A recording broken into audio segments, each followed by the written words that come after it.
Քրեական ոստիկանության կիբերհանցագործությունների դեմ պայքարի վարչության ծառայողները օպերատիվ տեղեկություններ էին ստացել, որ Հայաստանի Հանրապետության եւ օտարերկրյա մի խումբ քաղաքացիներ Երևանում վարձակալել են բնակելի շինության նկուղային հարկի գրասենյակային տարածքը, կահավորել այն համակարգչային հատուկ տեխնիկայով եւ իրականացնում են համակարգչային հափշտակություններ։ Օպերատիվ տեղեկությունների համակողմանի ուսումնասիրության հիման վրա քննչական կոմիտե է ներկայացվել հանցագործության մասին հաղորդում, նախաձեռնվել է քրեական վարույթ եւ ահա մարտի 17-ին քրեական ոստիկանության եւ քննչական կոմիտեի հատկապես կարևոր գործերի քննության վարչության ծառայողները նշված հասցեում իրականացրել են անակնկալ խուզարկություն։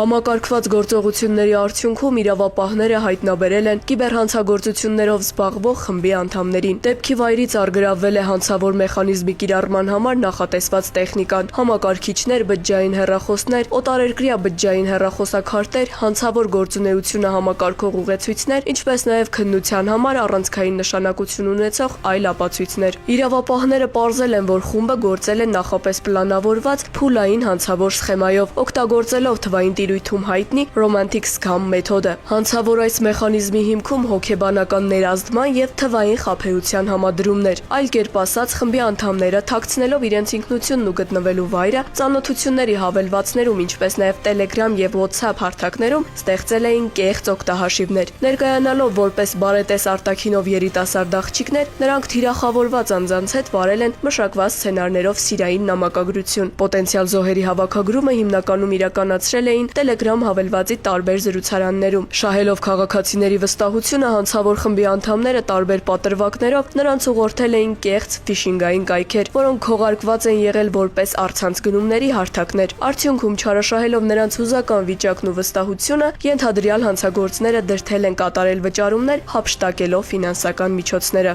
Պարզվել է նաև, որ հափշտակված գումարները դրածո միջնորդների օգնությամբ կանխիկացվել են օտարերկրյա պետությունում եւ այնուհետև փոխակերպվել կրիպտոարժույթի։